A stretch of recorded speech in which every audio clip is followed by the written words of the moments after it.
ઓમ ગણેશાય નમઃ. પુરુષોત્તમ ભગવાન કી છે. તો દરરોજ કહેવામાં આવે કે કાંઠા ગુરમાની વાર્તા સાંભળવી જોઈએ. તો આપણે યાદ કરી લઈએ કે સંપત્તિ એ બધું આવે આપણી પાસે ત્યારે બીજાનો તિરસ્કાર ન કરે અને ભગવાનને ભૂલાય નહીં, અને એના કારણે જેઠાણીને પણ પછી કાંઠાગોરમાં પ્રસન્ન થયા. હવે આજની છઠ્ઠી વાર્તા. એક હતું ભરવાડ.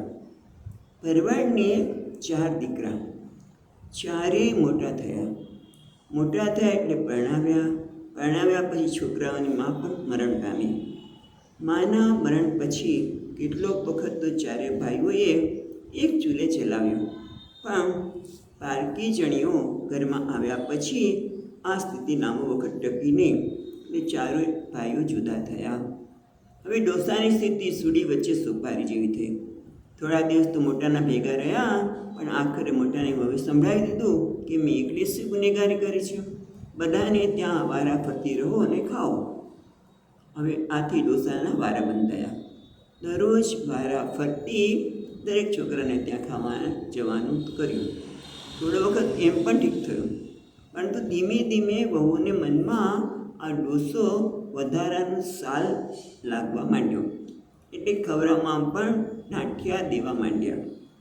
ઘરપણમાં ગરમા ગરમ હોય તો જ ખવાય, અને પોચું હોય તો ચવાય, પણ બહુએ તો મન આ મફતની કાના માત્રા વગરની વેઠ હોવાથી ડોસાની દરકાર બિલકુલ રાખતી નહીં. સૌથી નાની બહુ કંઈક સારી હતી, પણ એનું ઘર ગરીબ ને બસતા છોકરાવાળું હોવાથી ડોસાને કાયમ માટે રાખવાની તેની હામ ચાલતી નહીં. બીજા 3 ભાઈઓ પૈસા આપે તો નાનાની બહુ રાખવા તૈયાર હતી, પણ એવી રીતે મોટી 3 બહુ તૈયાર નહોતી. એમ કરતાં એકવાર અધિક પુરુષોત્તમ માસ આવ્યો. આટલા વર્ષમાં ડોસાને એમને કાઢ્યા, પણ આ વખતે તેને બહુનું બાથું બાંધવાનો વિચાર આવ્યો. આખો મહિનો એક ઘરે કોઈ ભાણું સાચવે તો એક ટાણું ખાઈને પુરુષોત્તમ મહિનો નાવો, એવો પોતાનો વિચાર ડોસાએ વહુને દર્શાવ્યો. મોટી 3 વહુએ તો ના જ સંભળાવી દીધી, પણ નાનાની બહુને ઘરની સ્થિતિ સારી ન હોવા છતાં આખો મહિનો ભાભાને રાખવાનું માથે લીધું. પરાણે પુણ્ય છે, ભગવાન આપી રહેશે એવું મનને મનાવી નાની વહુએ મહિના માટે ડોસાની સેવા કરવાનું સ્વેચ્છાએ સ્વીકાર્યું.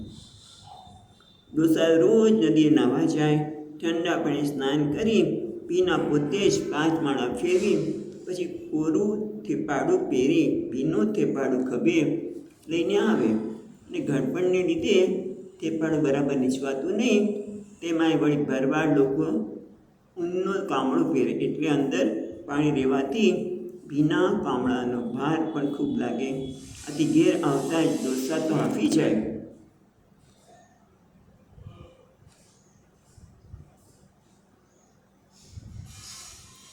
અને પછી ખડકીમાં બેસીને ડાબી બાજુ ખૂણામાં એક ભાંગેલા જેવી માટીની કોઠી છે, તેના પર પોતાનો ભીનો કમળો મૂકી થોડી વાર થાક કહી પછી કમળાને સૂકવે.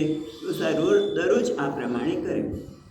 હવે ડોસો જેટલો સમય થાક ખાય છે તેટલા સમય કમળામાંથી પાણીના ટીપા પેલી ભાંગેલી કોઠીમાં ટપકે છે, ને ટીપા સ્વાતિબિંદુ નીચે મોતી બનીને કોઠીમાં એકઠા થાય છે.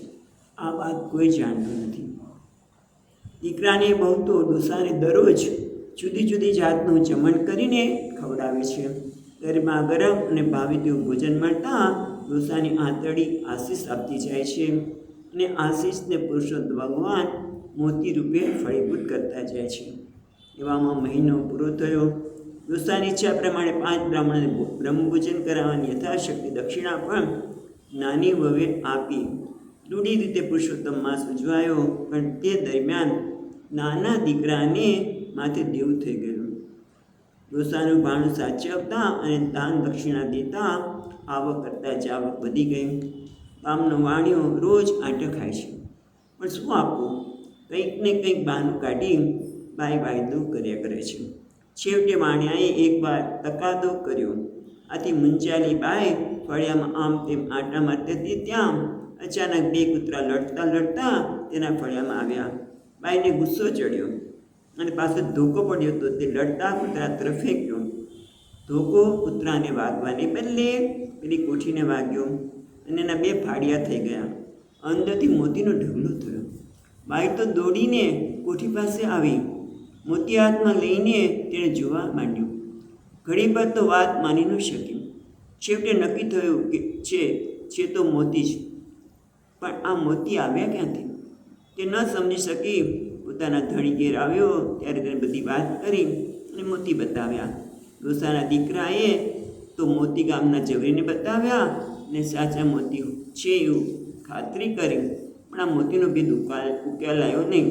હવે તો રોજ રાતે પુરુષોત્તમ ભગવાનને, ડોસાને તથા દીકરાની વહુને તે જ રાત્રે પુરુષોત્તમ ભગવાને, ડોસાને તથા દીકરાની વહુને સાથે સપનું આપ્યું કે અનુક્રમે તારી ભક્તિ અને સેવાથી પ્રસન્ન થઈને મેં તમારા દારિદ્ર્યને દૂર કર્યું છે.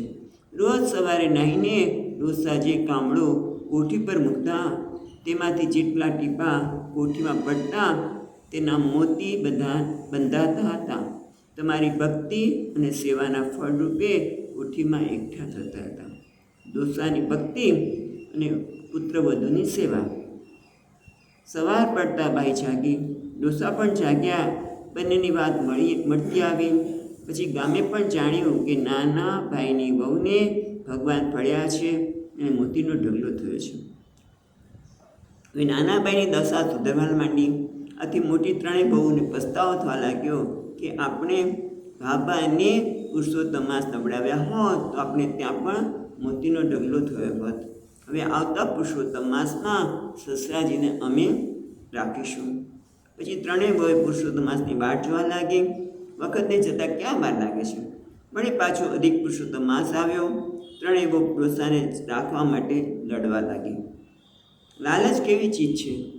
એકવાર જે બહુઓ ડોસાને એક ટંક રોટલો આપવા તૈયાર ન હતી, તે આજે આખો પુરુષોત્તમ માસ જમાડવા તૈયાર થઈ. આ સેવા પાછળ પરમાર્થ નહીં કે પ્રેમ નથી, પણ સ્વાર્થ અને લોભ છે. છેવટે ત્રણેય સમાધાન કર્યું કે મોટાભાઈની વહુ સસરાને રાખે અને જે મોતી મળે એમાં ત્રણેયનો ભાગ. ડોસાને મોટાને ત્યાં રહેવાનો હુકમ થયો. બિચારો ડોસો જ્યાં કહે ત્યાં જવા તૈયાર હતા. મોટાને તે રહેવાનું નક્કી થયું. મોટી વહુએ પુરુષોત્તમ માસના પહેલા દિવસે ડોસાને કહી દીધું, જે કામળો પહેરીને તમે સ્નાન કરો છો તે કામળો બિલકુલ નીચોવશો નહીં, સીધો ઘેર લાવીને કોઠી પર મૂકી દેજો. પછી ઘણીવાર ત્યાં રહેવા દઈને બધું પાણી નીકળી જાય એટલે શું કહું છો?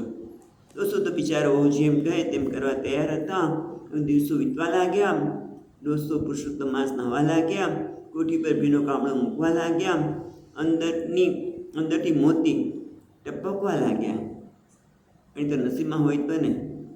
સ્વાર્થી વહુ તરફથી સસરાજીની થાળી સાંચાવા લાગી. કોઠી ભરાઈને મોતી મળવાના સપના આવવા લાગ્યા. છેવટે પુરુષોત્તમ માસ પૂરો થયો.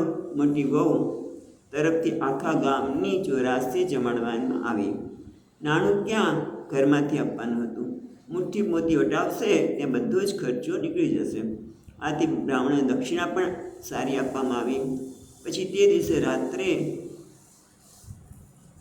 અમાસે રાત્રે ત્રણેય ભાઈઓ અને વહુઓ સૌ મોટાને તે એકઠા થયા. સરઘસ કાઢીને કોઠી પાસે આવ્યું. મોટી માટે બધાના મોં મલકી રહ્યા છે. જાણે હમણાં કોઠી ફૂટશે અને માયેથી મોતીનો ઢગલો થશે. ત્યાં તો મોટી વહુને ધોકો લીધો અને જોરથી કાચી માટીની કોઠી ઉપર ઘા કર્યો. કોઠી ફૂટવાને બદલે લોચા જેવી થઈ ગઈ. બીજો ઘા માર્યો તો અંદરથી પલળીને ગયેલી કોઠી હેઠી બેસી ગઈ. અંદર જોયું તો મોતી સાના હોય. પાણી પીને કોઠી ટોઠા જેવી થઈ ગઈ હતી. એટલે ધોકાના વાગવાના લીધે એ લોચો થઈ ગઈ. ગુસ્સે થયેલી વહુએ ઓઠી પર ધોકા ઉપર ધોકા ઝીકવા માંડ્યા. દીવાની દાજ કોડિયા ઉપર એ રીતે ઉઠીને મારવા લાગી. સૌના મોં મોઢા પડ્યા. પછી સૌ વહુઓ તથા છોકરા ડોસા પર ખીચાયા. બસ તમે નાના દીકરાને ત્યાં સરખી રીતે પુરુષોત્તમ માસ નાયા હશો, અમારે ત્યાં કપટથી નાયા હશો, નહીં તો આમ કેમ થાય? ડોસાએ કહ્યું, દીકરા, હું એક જ ભાવથી નાયો છું, પણ તમારો સ્વાર્થ અને લોભ તમને નડ્યો છે. ભગવાન તો બધું જ જાણે છે, કોઈથી છેતરાતો નથી, આપણે જ છેતરાઈએ છીએ. દીકરાઓ સમજી ગયા કે કોઈની દેખાદેખીથી કે થોડું ખર્ચીને વધારે લેવાની લાલચથી મોતી મળતા નથી. મોતી તો મળે છે શુદ્ધ ભાવ, શુદ્ધ મનથી અને નિસ્વાર્થ સેવાથી. અસ્તુ ભગવાન નાના દીકરાના વહુને ફળ્યા એવા સૌને ફળજો. પુરુષોત્તમ ભગવાન કી જય. ઓમ શ્રી ગણેશાય નમઃ. ઓમ શ્રી સરસ્વતી નમઃ. ભાગવત ભગવાન કી જય. નમઃ શ્રી પરમહંસ સ્વાદિત ચરણ કમલ ચિન્મકરંદાય ભક્તજન માનસ નિવાસાય શ્રી રામચંદ્રાય વાગીસાયસ્ય વદની લક્ષ્મી યસ્ય ચ વક્ષસી યસ્યાસ્તે હૃદયે સંવિત તમ નૃસિંહ અહં ભજે. સચ્ચિદાનંદરૂપાય વિશ્વોત્પત્યાદિ હેતવે તાપત્રય વિનાશાય શ્રીકૃષ્ણાય વયં નમઃ. નારાયણં નમસ્કૃત્યં નરં ચૈવ નરોત્તમં દેવીં સરસ્વતીં વ્યાસં તતો જયમુદીરયેત. શ્રીકૃષ્ણાય વાસુદેવાય હરએ પરમાત્મને પ્रणतक्लेशनाशाय गोविन्दाय नमो नमः. यं प्रवचन्तमनुपेत्य अपेतकृत्यं द्वैपायनो विहरकातर आजुहाव. पुत्रेति तन्मयतया तरवोऽभिनेन्दुः तं सर्वभूतहृदयं मुनिमानतोऽस्मि. जन्माद्यस्य यतोऽन्वयादितरतश्चार्थेष्वभिघ्नस्वराट् तेने ब्रह्महृदाय आदिकवये मुह्यन्ति यः सूरयः. तेजो वारिमृदां यथा विनिमयो यत्र त्रिसर्गो मृषा धाम्ना स्वेन सदा निरस्तकुहकं सत्यं परं धीमहि. नमो भगवते तुभ्यं वासुदेवाय धीमहि प्रद्युम्नाय निरुद्धाय नमः शङ्कर्षणाय च.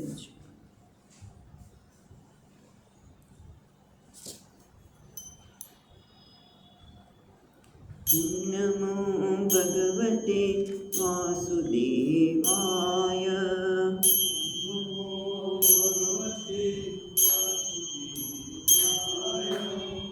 नमो भगवते वासुदेवाय. नमो भगवते वासुदेवाय. नमो भगवते वासुदेवाय.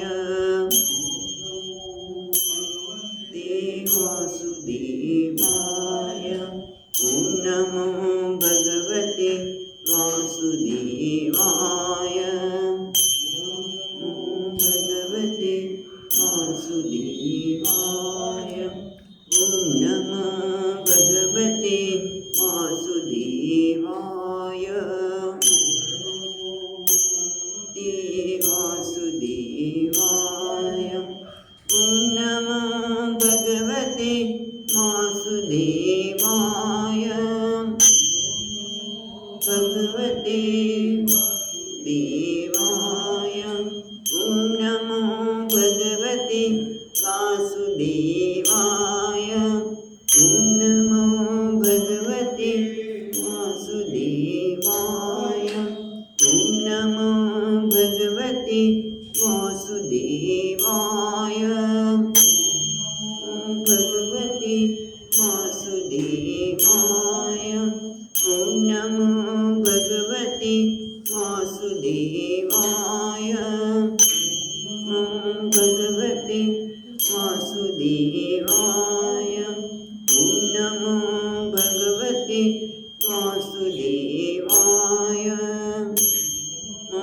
भगवते वासुदेवाय ॐ नमो भगवते वासुदेवाय नमो भगवते वासुदेवाय ॐ नमो भगवते वासुदेवाय ॐ नमो भगवते वासुदेवाय ॐ नमो भगवते वासुदेवाय ॐ नमो भगवते वासुदेवाय ॐ नमो भगवते वासुदेवाय नमो भगवते वासुदेवाय ॐ नमो भगवते वासुदेवाय सुदेवाय ॐ नमो भगवते वासुदेवाय ॐ नमो भगवते वासुदेवाय ॐ नमो भगवते वासुदेवाय ॐ नमो भगवते वासुदेवाय। तो આપણે ચોથા સ્કંદના 9મા અધ્યાયમાં આવેલી ધ્રુવસ્તુતિનું અધ્યયન કરી રહ્યા છીએ. તો આપણે જેટલા શ્લોક કર્યા છે એને જરા બોલી લઈએ. છઠ્ઠા શ્લોકથી ધ્રુવ ઉવાચ यो अन्तःप्रविश्य मम वाचमिमां प्रसुप्तां सञ्जीवयत्यखिल शक्तिधरस्वधाम्ना अन्यांश्च हस्तचरणश्रवणत्वगादीन् प्राणान् नमो भगवते पुरुषाय तुभ्यम् एकस्त्वमेव भगवन्निदमात्मशक्त्या मायाख्ययोरुगणया यमदमदाद्यशेषं सृष्ट्वानुविश्य पुरुषस्तदत्सद्गुणेषु नानेव दारुषु विभावसुद्विभासि तद्दत्तया मयुनेदमिदं चष्टविश्वं सुप्तप्रबुद्ध इव नाथ भवत्प्रपन्नः तस्यापवद्यः शरणं तव पादमूलं विस्मर्यते कृतविदां कथमार्तबन्धो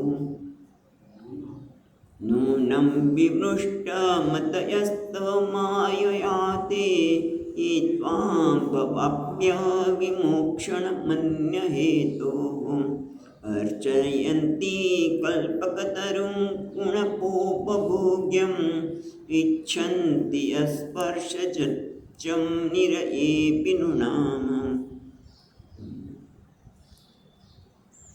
या निर्वृतिस्तन्वृतां तव पादपद्म ध्यानात् भवज्जनकथाश्रवणेन वा स्यात् सा ब्रह्मणि स्वमहिन्यपि नाथमाभूत् किन्तत्पदन्तकास्य शिललितात् पततां विमानात्। 11મો શ્લોક। ભક્તિં મુહુઃ પ્રવહતાં તયિ મે પ્રસંગો ભૂયાદ અનંતમહતામ અમલાશયાનાં હીનાંચ સૂર્બણમુરુ વ્યસनं ભવાબ્ધિં નિષેભમદ્ગુણકથામૃતપાનમત્તઃ। આપણે જોઈ રહ્યા છીએ એ પ્રમાણે ભગવાનના દર્શન થતા ભગવાને દર્શન આપ્યા છે ધ્રુવજીને, અને ભગવાને ધ્રુવજીના કપોલ ઉપર ગાલ ઉપર શંખનો અણી લગાવતા જ એમને જ્ઞાન થયું અને ભગવાનને સ્તુતિ કરતા કહે છે કે હે ભગવાન, તમે જ અંતઃપ્રવેશ્ય, તમે મારામાં પ્રવેશ કરીને મારી વાણીને જાગૃત કરીશું। ભગવાન તરફ વાણીને જવું એનું નામ જ જાગૃત થવું। અને તમે કેવા છો?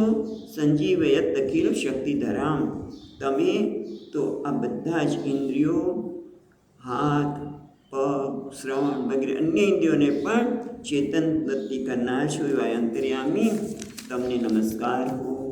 આ વારંવાર એટલે જોઈએ છે, બહુ સુંદર સ્તુતિ છે, આ ધ્રુવ સ્તુતિ કરવા જેવી છે, એટલે આટલા વિસ્તારથી પણ એમની કૃપાથી જોઈ રહ્યા છે, ભગવાનની કૃપાથી। અને શું કહે છે? એક જ તમેવ ભગવાન, તમે ભગવાન તમે એક જ છો, પણ તમારી આત્મશક્તિ માયા શક્તિ લીધે તમે આ જગતનું સર્જન કરી અને અસદગુણેશુ એટલે કે જે ઇન્દ્રિયો જે અસદગુણવાળી છે એમાં પ્રવેશ કરીને તમે અનેક રૂપે દેખાવ છો। જે રીતે લાકડામાંથી અનેક તણખા પડે અને જુદા જુદા આકારવાળા દેખાય, એમ તમે એક હોવા છતાં અનેક રૂપે જણાવો છો। તમારી હે નાથ, આપના કૃપાને કારણે જ તમારે શરણે આવેલા બ્રહ્માજીને આપે જ્ઞાન પ્રદાન કર્યું, સૃષ્ટિનું સર્જન કરવાનું, એની શક્તિ પણ આપે જ આપી, અને કેટલી સહજતાથી આપી, કોઈને ખ્યાલ પણ ન આવે। જેમ સૂતેલો વ્યક્તિ જાગે એમ બ્રહ્માજી આખું સૃષ્ટિને સર્જન કરવા માટેની બધી જ જ્ઞાન, બધા જ પ્રકારનું જ્ઞાન એમને આપે પ્રદાન કર્યું। અને હે ભગવાન, હે દીનબંધુ, આપના કરેલા ઉપકારને બ્રહ્માજી પર કર્યા તો બરાબર, પણ તમે દરેક જીવ ઉપર ઉપકાર કરી રહ્યા છો। જે કંઈ ચેતન બનતા આપો છો ઇન્દ્રિયોમાં, એનો ઉપકાર છે, આપણે નોંધ નથી કરતા, પણ એ ઉપકારને જે જાણે છે એ કોઈ એ ઉપકારને જાણનાર, અને એટલે એ સિવાય પણ એમણે કે મુક્ત પુરુષો પણ આપણા ચરણ કમળનું શરણ લે છે। એ આપણા ઉપકારને કોણ ભૂલી શકે? ખરેખર કોઈ ભૂલી શકે નહીં। એટલું જ નહીં, આવું હોવા છતાં પણ ઘણા એવા લોકો છે કે જે આપણી માયાથી છેતરાઈને તમારી અર્ચના તો કરે છે, એટલે અર્ચયંતિ કલ્પતરુ ગુણપોપભોગ્યમ, જે કલ્પતરુ હોય વૃક્ષો એની નીચે જઈને એક નાનકડી વસ્તુની માગણી કરીએ તો એ કેવી બુદ્ધિમત્તા કહેવાય। એમ જે ભગવાને મનુષ્ય શરીર આપ્યું છે, બુદ્ધિ આપી છે, એ બુદ્ધિનો ઉપયોગ કરીને જન્મ મરણમાંથી છૂટવા માટે છે, પણ એની બદલે કામ વગેરે અન્ય વિષયોમાં મનુષ્ય પોતાનો સમય પસાર કરે છે અને ભજન કરે છે। એ લાગે છે કે ખરેખર ભગવાન આપણી માયાથી લોકો છેતરાઈ ગયા છે। અને બીજું પણ યાદ કરાવે છે કે બીજી યોનિમાં પણ સ્પર્શજન્ય ભોગ મળે છે, ત્યારે એ આવા નરકના ભોગ માટે શા માટે પોતાના મનુષ્ય જીવનને વેડફતો હશે? પછી બહુ સુંદર વાત કહી, ગઈકાલે આપણે જોયું હતું એ પ્રમાણે, હે નાથ, આપના ચરણ કમળનું ધ્યાન કરવાથી, આપના ભક્તજનોની ચરણ કમળનું ધ્યાન કરવાથી અને ભક્તજનોના કથા કે ભક્તજનો દ્વારા આપના ચરિત્રની કથાનું શ્રવણ કરવાથી જે આનંદ પ્રાપ્ત થાય છે એ સ્વે મહિમના નિજાનંદ બ્રહ્મમાં પણ પ્રાપ્ત થતો નથી. ને ચર્ચા વિસ્તારથી ગઈકાલે કરી તો યમદેવ દ્વારા તલવારરૂપી કાળથી જે ખંડિત થતું વિમાન છે એટલે કે સ્વર્ગની, એ સ્વર્ગમાં ગયા પછી જે આનંદ મળે છે તો સીમિત છે, કે સીમિત એટલે મર્યાદિત નહીં, થોડા સમય માટે છે ને પાછું મૃત્યુલોકમાં આવવાનું થાય છે. તો પછી આપણી કથાનો આનંદ અલૌકિક છે. હવે આપણે 11મા શ્લોકમાં ખાલી ગઈકાલે વાંચીને થોડીક હવે એની ચર્ચા કરીએ. તો શું કહે છે? ભક્તિ મુહુ પ્રવતામ તૈ મે પ્રસંગો, મેં એટલે મમ, મને, પ્રસંગ એટલે સંગ, અને પ્રસંગ એટલે સારી રીતે સંગ થવો, સત્સંગ થવો, સત્સંગ. ભૂયાત અનંત મહતામ, હે અનંત, ક્યાં છે અનંત? બીજી લીટીમાં ભૂયાત, ભૂયાત અનંત, ભૂયાત અનંત, હે અનંત, હે પરમાત્મા, મને ભૂયાત, મને મળો. શું? મહતામ પ્રસંગ, મહાન એટલે મહતામ, મહાત્મા એટલે ભક્તોનો ઉત્તમ સંગ મને પ્રાપ્ત થવો. પેલા શું કહે છે? હે અનંત. અત્યારે ભગવાન તેમની સામે ઊભા છે, જે ગરુડ પર ચડીને આવ્યા છે. એ તો કહેવાય ને આમ જાણે કે પરિચ્છિન્ન જણાય, પણ ખરેખર એ પોતે જાણે છે કે ભગવાન તો સર્વવ્યાપક છે અને ભગવાન જ આ પ્રાર્થના કરવા યોગ્ય છે, માટે અનંત સંબોધન કરે છે. અને શું કહે છે? મને મહાત્માનો સંગ આપો. મહાત્મા કોને કહીશું? મહાત્મા એટલે મહાન, મહાત્મા એટલે મહાન, મહતા. ભક્તિ મુહુ પછી જોઈએ છે પ્રવહતામ તૈ મે પ્રસંગો ભૂયાત અનંત મહતા. મહતા છે ને એટલે મહાન. બીજી લીટીમાં મહાન કોને કહીશું? કારણ મહાન કોણ કહેવાય? જે કુળથી મહાન હોય. સામાન્ય તમે જો આ વ્યક્તિ મહાન છે, શેનાથી મહાન છે? કુળથી મહાન હોય, કોઈ ધનથી મહાન હોય, કોઈની પાસે જ્ઞાન હોય, વિદ્યાથી મહાન હોય, કોઈ તપસ્વી હોય, તપથી મહાન હોય, કોઈને રૂપથી હોય, કોઈની વયના લીધે મહાન હોય. પણ આમ જોઈએ તો આપણે જેને મહાન કહીએ છીએ એ કુળથી, ધનથી, સત્તાથી, આ બધામાં સૌથી મહાનતા આજકાલમાં જોવા જઈએ તો ધનથી જે વ્યક્તિ જેની પાસે ધન છે વધારે એને મહાન કહીએ છીએ. જેમ હમણાં જ આપણે પુરુષોત્તમ ભગવાનની કથામાં એક વખત જોયું કે મામી એની નણંદને, મામી કહો કે ભાભી છે, નણંદ ત્યાં આવે છે અને નણંદના છોકરાને નોળિયો કે છે, 9 નોળિયા. અને જ્યાં ભગવાનની કૃપા થઈ અને ત્યાં સોનાના પતરાળા થઈ ગયા, એટલે કે ભાણાભાઈ. ખ્યાલ આવ્યો? નાણાં વગરનો નાથ્યો, નાણે નાથાલાલ. આમ તો નાથ્યો કહેતા હોય, પણ જે સંપત્તિ આવે તે નાથાલાલ, નાથાલાલ. એટલે ટૂંકમાં માણસને મહાનતા ક્યાં દેખાય છે? ધનમાં. પણ સુભાષિત પણ છે, જો તમને ખ્યાલ હોય તો, યસ્યાસ્તિ વિત્તમ સ નરઃ કુલીનઃ સ પંડિતઃ સ શ્રુતવાન ગુણજ્ઞઃ સ એવ વક્તા સ એવ દર્શન્યાઃ સર્વે ગુણાઃ કાંચન માશ્રિતાઃ. બધા જ ગુણ કંચન એટલે કે ધનમાં, સોનામાં આશ્રિત છે. યસ્ય અસ્તિ વિત્તમ સ નર કુલીન, જેની પાસે પૈસો છે એ નર કુલીન પણ છે, કુલવાન છે, એ જ પંડિત છે, એ જ શ્રુતવાન છે, એ જ ગુણજ્ઞ છે, એ જ વક્તા છે, એ જ દર્શનીય છે. એટલે ટૂંકમાં આવા ધનમાન જ લોકો પૂજાય છે. ધનનું મહત્ત્વ છે. પદ પણ આજકાલ સાંભળ્યું છે, કોઈ કીધું હતું કે પદ પણ પ્રાપ્ત કરતા હોય, સત્તા તો પણ ધન માટે, એટલે પદને પણ ધન એના માટે મહત્ત્વનું છે. તો પ્રશ્ન એ થાય, આ બધી ચર્ચા એટલે કરીએ છીએ કે સુધ્રુવ મહાન પુરુષનો સંગ માગી રહ્યા છે, એટલે આવા ધનવાન કે ઉચ્ચ પદમાં આરૂઢ એવી વ્યક્તિનો સંગ માગે છે, એવી ભગવાનને પ્રાર્થના કરે છે.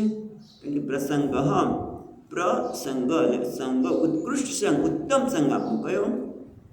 ભક્તિ મુહુ પ્રવતામ ત્વયિ, આપની નિરંતર ભક્તિ કરતા હોય એનું સમજે. મને આ પૈસાવાળાની કે કોઈ જરૂર નથી પ્રભુ, મને તો એવા મહાન વ્યક્તિ જોઈએ છે. કે મહાન કોને કહેવાય? તો ભક્તિ મુહુ પ્રહતામ વયી. આપણી નિરંતર ભક્તિ કરતા હોય, અચ્છિન્ન ભક્તિ કરતા હોય, એ જ ખરેખર મહાન છે. બીજું કોઈ મહાન નથી. ભલે લૌકિક દ્રષ્ટિએ બધા મહાન માનતા હોય, પણ ખરેખર માનતા ક્યાં છે? તો ભગવાનની ભક્તિમાં. કારણ કે બધાના હૃદયમાં પ્રેમ તો વહે છે. પ્રેમ વગર માણસ રહી શકે જ નહીં. અને પ્રેમ ક્યાં વહે છે એ મહત્ત્વનું છે. પ્રેમ ભગવાનની મનુષ્ય ઉત્કૃષ્ટ વસ્તુ માટે વહેતો હોય તો એ મહાન છે. નિકૃષ્ટ વસ્તુ એટલે જે વસ્તુ કાયમ રહેવાની નથી એના માટે હોય તો એ કેવું છે? મહાનતા નથી. અને એ કેવી રીતે થાય? ભક્તિ તો છે જ બધામાં, પ્રેમ ભક્તિ કહો કે પ્રેમ, પણ એની સમજ પ્રમાણે હોય છે ને માણસની. શ્રદ્ધા સ એવ સહમ. ગીતામાં પણ કહ્યું, જેવી આપણી સમજણ, જેવી આપણી શ્રદ્ધા, એ રીતે આપણો વ્યવહાર. એટલે આપણો પ્રેમ ક્યાં વહે છે એ આપણને ખ્યાલ આવે. એટલા માટે મહાનતાનો માપદંડ ભગવાનની ભક્તિ તો છે, બરાબર. કોઈ ઊંચા કુળમાં જન્મ કે ધનમાન આ બધું કેમ નથી એ પણ વિચારવું જોઈએ. આપણે કહીએ છીએ મહાનતા ભગવાનની ભક્તિમાં છે, આ બધામાં કેમ નથી? તો કે આ બધી જ વસ્તુ, તમે ઉચ્ચ કુલીનના હોય, ધનવાન હોય, ગુણવાન હોય, આ બધા શું કરે છે? ક્યાંક ધીમે ધીમે તમારામાં અહંકાર લાવે. અને અહંકાર આવે એટલે ભગવાન ભૂલાય જાય, ભગવાન યાદ ન આવે. પછી આપણને ભગવાનની બધે વિષયોનું કે વસ્તુનું જ યાદ આવે. અને ભગવાન તો કહે છે કે જે મારી અનન્ય ભાવે ભક્તિ કરે છે એ જ ખરેખર માન છે. અભિચેત સુદુરાચાર ભજતે મામ અનન્ય ભાવ સાધુરેવ સમંતવ્ય સમ્યક વ્યવસ્થિતો સ. જેને એક વ્યવસાય થઈ ગયો છે કે મને ભગવાન જ જોઈએ છે, પછી કદાચ દુરાચારી હોય તો પણ એ મહાન છે. એટલે ટૂંકમાં મહાન કોણ છે? જેણે ભગવાનની ભક્તિ કરે છે એ.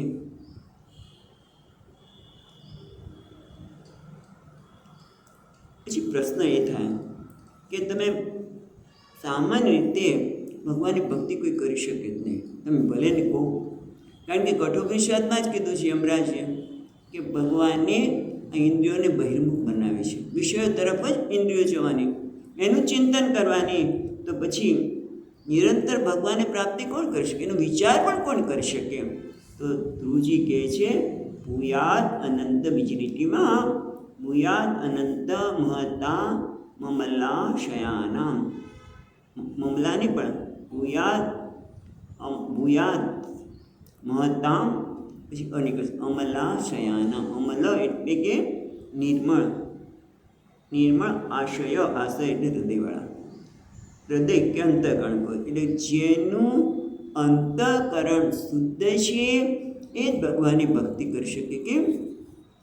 કારણ કે અંતઃકરણ શુદ્ધ હોય તો એ વિવેક કરી શકે કે ભાઈ શું સાચું છે, શું ખોટું છે, શું નિત્ય છે, શું અનિત્ય છે. નિત્ય અને નિત્યનો વિવેક કરી શકે. આ જગતના બધા પદાર્થો કેવા છે?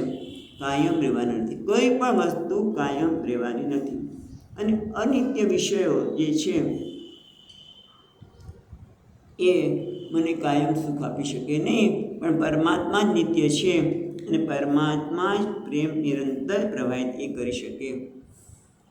અને આપણે વાત હમણાં જ કરી કે પ્રેમ કરવો એ તો મનુષ્યનો સ્વભાવ છે. તો મનુષ્ય પ્રેમ કેમ કરે છે એ પણ વિચાર કરો.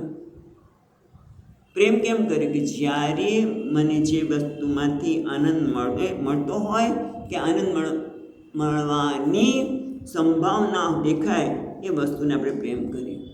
પણ આ કેવું વ્યક્તિ છે? અમલ આશયાનામ. જેનું અંતઃકરણ શુદ્ધ થયું છે એ વ્યક્તિ વિચારશે કે મને આનંદ સેવા મળવાનો છે. અત્યાર સુધી જગત પાછળ બહુ દોડ્યો આનંદની પ્રાપ્તિ માટે, પણ થોડીક વાર આનંદ મળે છે અને પાછો ફરીવાર બીજા કોઈ વસ્તુ માટે પ્રયત્ન કરવો પડે તો મને આનંદ મળે. થોડીક વાર સમોસા ખાધા કે જે કંઈ વસ્તુ ભાવતી ખાધી, પણ ક્યાં સુધી? કે ના હવે આ નહીં, હવે બીજું.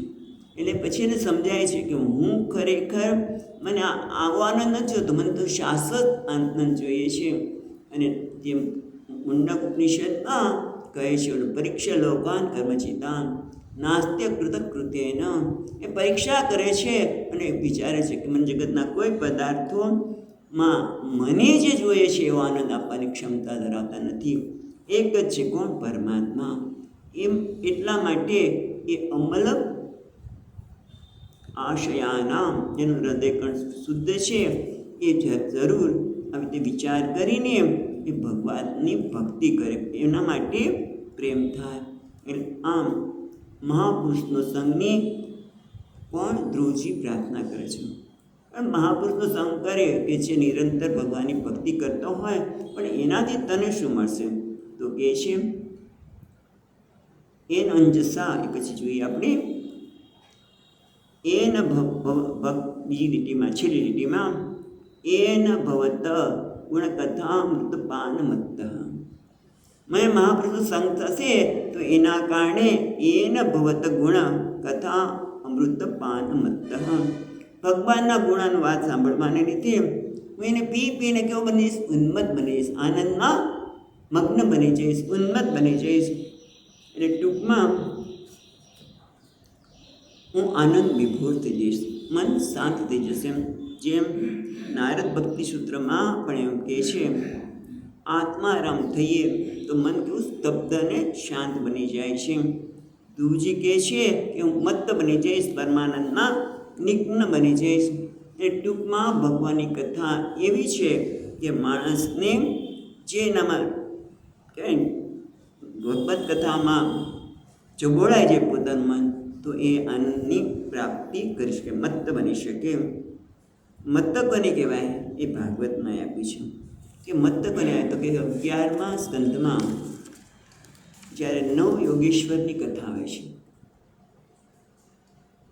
એમાં પ્રબુદ્ધ નામના યોગેશ્વર રાજા નિમિને કહે છે કે ભગવાનનો ભક્તની સ્થિતિ કેવી હોય છે? બહુ વિરલ હોય છે આવા ભક્તો. પણ એ ક્યારેક ને ચિંતા થાય, ભગવાન મળશે કે નહીં, ભગવાનના વિરહમાં એમ વ્યાકુળ થઈ જાય. એવું કહેવાતું હતું, એક વાંચેલું છે. એવા તો ઘણા ભક્તો છે. આ તો રામતીર્થ યાદ આવ્યા, રામકૃષ્ણ પરમહંસ બધા. એ તો આપણે આકાશને રામતીર્થ, આકાશને જોઈએ, નીલ શ્યામ દેખાય અને ભગવાનની યાદ આવે અને ગાંડા થઈ જાય, દોડે કે મને ક્યારે ભગવાન મળશે.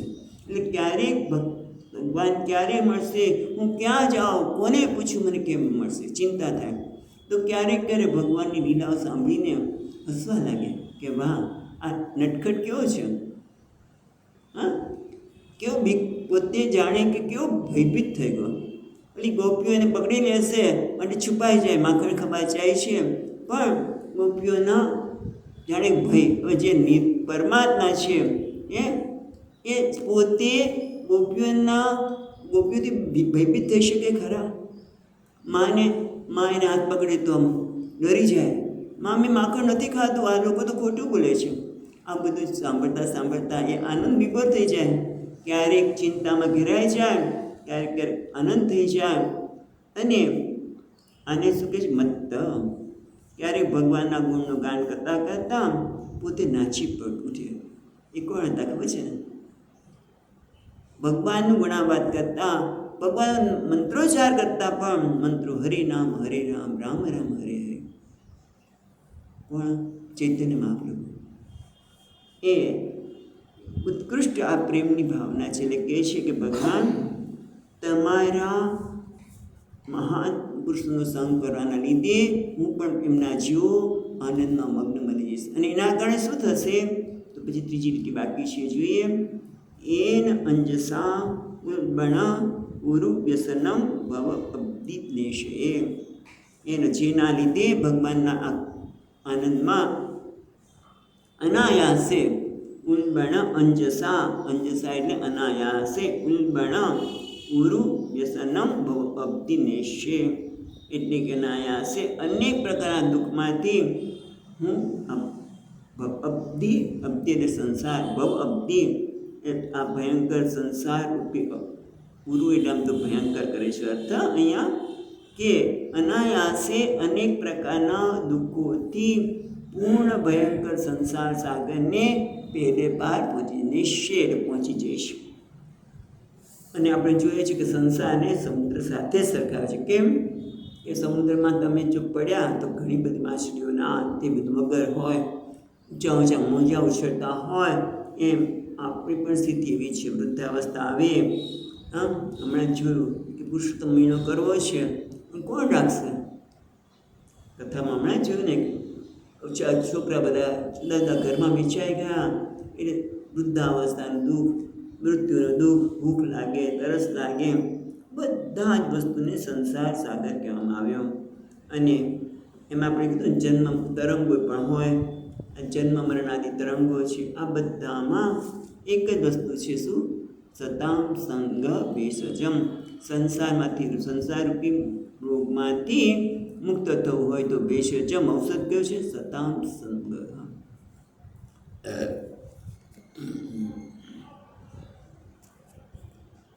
ત્યાં શંકરાચાર્ય ભજ ગોવિંદમમાં પણ કહે છે ત્રિજગતિ સંગતિ ત્રિજતિ સજ્જન સંગતિ રેખા ભવતિ ભવાર્ણવતરણે નૌકા ભજ ગોવિંદમ ગોવિંદમ ભજ મંદમતે. ત્રિજગતિ સજ્જન સંગતિ રેખા. આ જગતમાં ત્રણેય લોકમાં એકમાત્ર સત્સંગ સંસારરૂપી સાગરને તરવાની નૌકા છે. તુલસીદાસજીમાં પણ આ જ વાત કરે છે. એટલે આમ હવે ધ્રુવ પોતાને સત્પુરુષોનો સંગ મળે એ માટે પ્રાર્થના કરે છે. અને શું કહે છે? શેના માટે પ્રાર્થના કરે છે? કારણ કે કથા રૂપી અમૃત પાન કરવાથી હું મત્ત બની જઈશ, ઉન્મત્ત બની જઈશ. પણ કથાને અમૃત શું કામ કહ્યું? કે છે ને ભગવદ્ ગુણ કથા અમૃતમ પાનમ મત્ત ભવતી. હું તો એ કથારૂપી અમૃતનું પાન કરીને મત્ત બની જઈશ. પણ અમૃત કેમ? તો કે કથા અને અમૃતમાં શું છે? કથા અમૃત. તો કે અમૃતમાં જે ગુણ છે એ બધા કથામાં લાગુ પડે છે.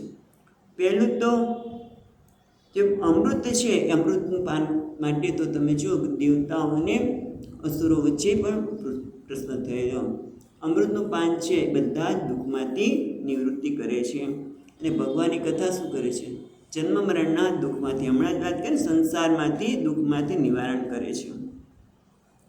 બીજું,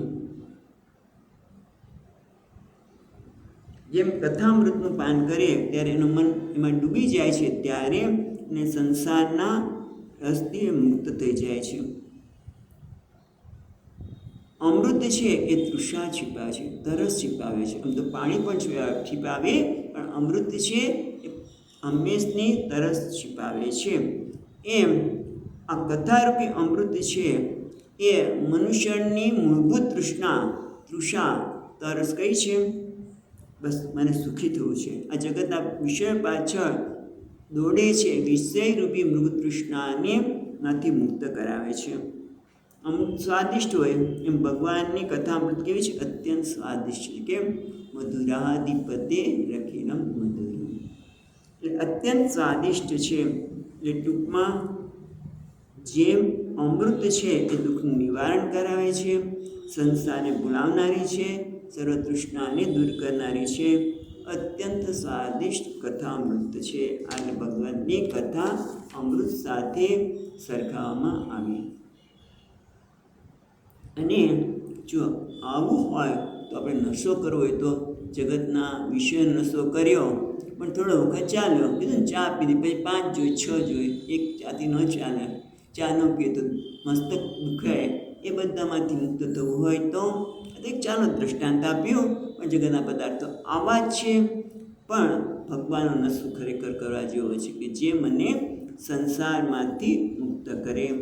એટલે ટૂંકમાં તમે જુઓ, સત્સંગથી ભક્તિ મળે, ભગવાનનો સાક્ષાત્કાર થાય, અને છતાં પણ પાછી પ્રાર્થના તો ભગવાનના દર્શન કરે છે ધ્રુવજી, અને છતાં સત્સંગની પ્રાર્થના કરે છે. એટલે ભક્તિનું ફળ પણ ભક્તિ જ છે. હવે પ્રશ્ન આગળ થાય છે ધ્રુવજીને. કોઈ કહે કે મહાપુરુષના સંગથી અનાયાસે સંસાર સાગર તરી જવાય, એવું તમે કહો છો, પણ એ ખરેખર તમે કહો છો એ તમારો મનનો તુક્કો છે કે તમે કોઈને જોયા છે? એવું કોઈ છે કે જે આ સત્સંગના પરિણામે સંસાર સાગરને તરી જાય?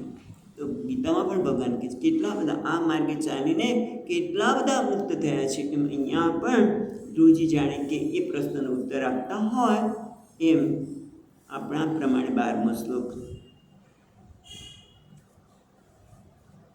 તેન સ્મરન કિતરા પ્રિયમીશમર્ત્યમ એ ચાન બદઃ સુત સુહૃદ ગૃત ગૃહવિદ્દારાહ ये अतब्जनाभ भवदीय पदारविंद सौगंध्य लुब्ध हृदये सुकृत प्रसंगा. ધ્રુવજી કહે છે કે હે ઈશ્વર, બે જગ્યાએ છે, એક હે ઈશ્વર પહેલી લીટીમાં અને છેલ્લી ત્રીજી લીટીમાં કહે છે અબ્જનાભ. હે પરમાત્મા, હે ઈશ્વર, હે સ્વામી, હે અબ્જનાભ એટલે પદ્મનાભ. ઈશ્વર જે સર્વના શાસક છે, ઈશ્વર છે, અને અબ્જનાભ એટલે બે અર્થ કરી શકીએ. પદ્મનાભ એટલે જેનું નાભી કમળ જેવું છે તે પદ્મનાભ, અથવા તો જેની નાભીમાંથી કમળ ઉત્પન્ન થયેલું છે એવા હે પદ્મનાભ. બરાબર? કેવું છે તમારું કથામૃત, જેને પાન કરીને અનેક લોકો અત્યંત પ્રિય વસ્તુ છે એમાંથી પણ મુક્ત થયા છે. અત્યંત પ્રિય વસ્તુ શું છે એ બીજી લીટીમાં કહે છે, પણ એ પહેલાં આપણે જોઈએ તો શું કહે છે? હે ઈશ્વર, હે પદ્મનાભ, આપના ચરણ કમળરૂપી સૌગંધ્ય લુબ્ધ હૃદયે સુકૃત પ્રસંગા. કૃત પ્રસંગ એટલે ઉત્કૃષ્ટ સંગ કરનારા. શેનો? કે ભવદીય પદાર વિંદ સૌગંધ્ય લુબ્ધ હૃદયેશુ. તમારા ભવદીય પદ અરવિંદ, તમારા ચરણ કમળની કેવી છે? સૌગંધ્ય લુબ્ધ હૃદયેશુ, તમારા ચરણ કમળની સુગંધથી લોભાયેલા હૃદયવાળા એવા જે લોકો છે એ કૃત પ્રસંગા, એના લીધે ઉત્કૃષ્ટ સંગ લોકોનો સંગ કરે છે. હે ઈશ્વર, હે પદ્મનાભ, પરંતુ આપના ચરણ કમળની સુગંધમાં લોભાયેલા હૃદયવાળા જે મહાન ભક્તો છે એ ઉત્કૃષ્ટ લોકોનો સંગ કરે છે. એટલે આ ઉત્કૃષ્ટ લોકોને લોભી છે આમ કહેવા જાય છે. શેના લોભી છે?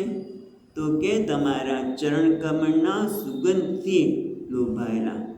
લુપ્ત હૃદય શું? એવા લોભાયેલા લોકો. લોક તોલા નહીં છે. કોણે? પદ્મનાભ કીધું ને, કમળ.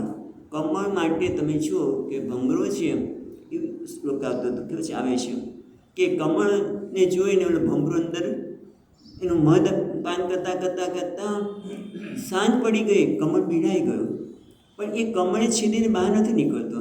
જે ભમરો લાકડામાં કાણું પાડી દે, એને છેદી નાખે, એ જ કમળ એટલો લુપ્ત છે, લોભી થઈ ગયો છે તેના કમળની જે રસ છે એનો લેવામાં. એટલે એમ થાય કે સવાર પડશે, પાછું કમળ ખુલશે અને હું એમાંથી બહાર નીકળી જઈશ, પછી ઉડી જઈશ, અને ક્યાંક છેદ મારું. એટલે રાત્રિ ગમિષ્યતિ ભવિષ્યતિ સુપ્રભાતમ.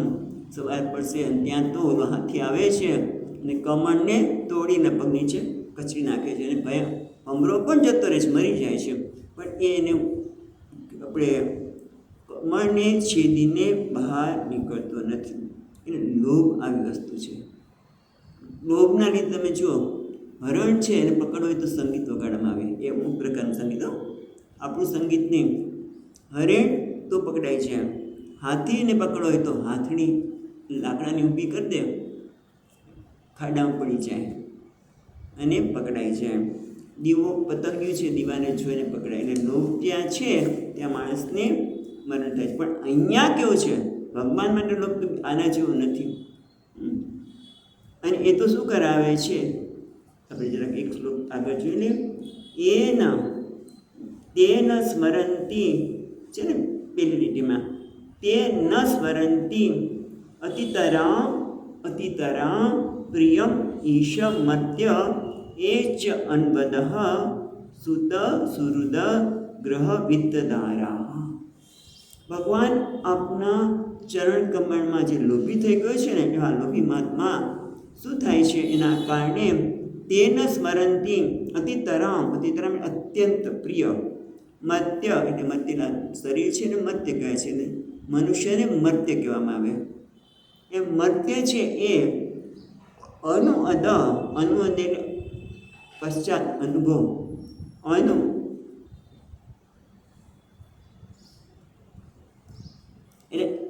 એટલે જોડાયેલા, એ સાથે આ મત્ય શરીર સાથે જોડાયેલા બધા જે સંબંધો છે ને, એ કયા સંબંધો છે? સુત સુહૃદ ગૃહ વિત્તદારા. હા, એ પુત્ર, મિત્ર, ઘર, ધન, પત્ની, એને યાદ જ નથી આવતા. જે સામાન્ય રીતે માણસને એ બધા બહુ પ્રિય હોય છે, એનું સતત ચિંતન કરતા હોય કે આનું શું થશે, આનું શું થશે. પણ એ તો બધું એને ભૂલાઈ જાય છે. એને ભૂલાવવા માટે કંઈ કરવું પડતું નથી, એમ કહેવામાં લાગે છે. અને એટલા માટે મને ભગવાન આવા જે તમારા ચરણ કમળમાં લુપ્ત એવા મહાત્માઓ છે એનો સંગ જોઈએ છે. અને એટલા માટે ભાગવતમાં પણ આવશે 5મા સ્કંદમાં રઘુગણ રાજાને જળ ભરત ઉપદેશ આપે છે. ત્યાં કે છે રઘુગણૈ એતત તપસાન યાતિ ન ચેજ્યા નિર્વાણ પાદ ગૃહાત્વા. હે રઘુગણ, આ એટલે એતદ એટલે આ એટલે ભક્તિ, ન તપસા તપથી નથી મળતી, ન ચેજ્યા યજ્ઞથી મળતી નથી, ઘરનો ત્યાગ કરવાથી પણ નથી મળતી, વેદનું અધ્યયન કરવાથી પણ મળતી નથી, જળ, અગ્નિ વગેરે સૂર્ય દેવતાની આરાધનાથી પણ મળતી નથી.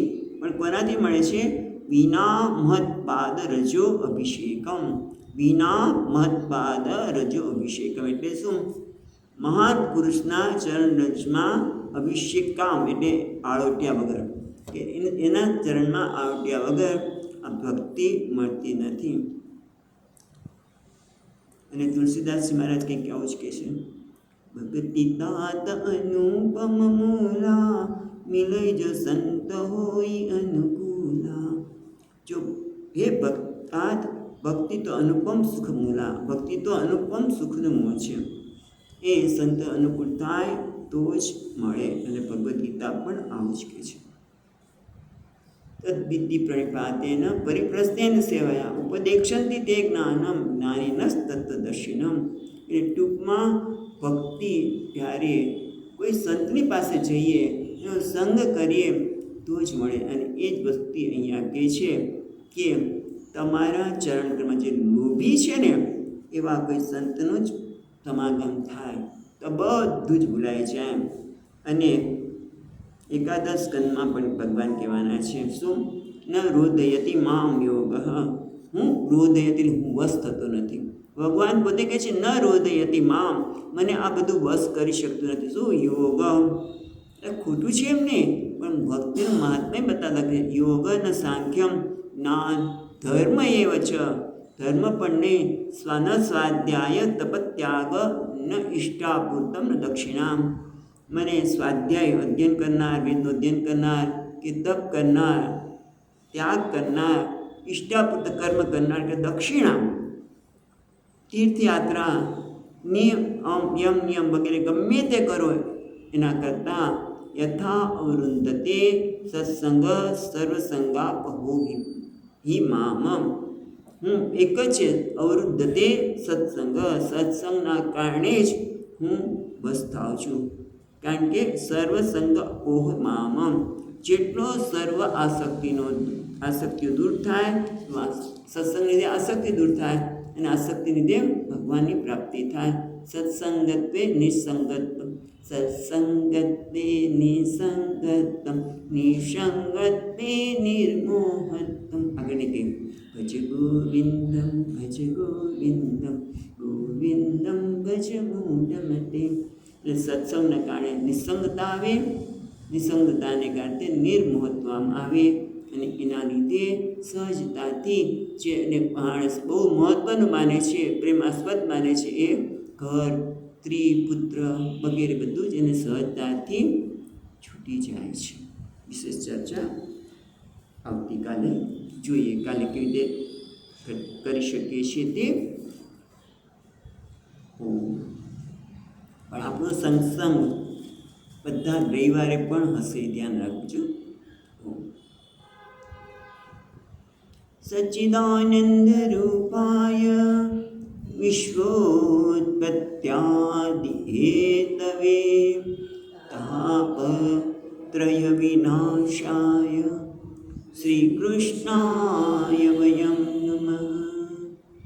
યં પ્રવચन्तમનુપેત્ય અપેતકૃત્યં દ્વૈપાયનો વિહરકાતર આજુહાવ. પુત્રેતિ તન્મયતયાદરવો દિનેન્દુઃ तं सर्वभूतहृदयं मुनिमानतोऽस्मि. ॐ शान्ति शान्ति शान्तिः. हरिः ॐ. श्रीगुरुभ्यो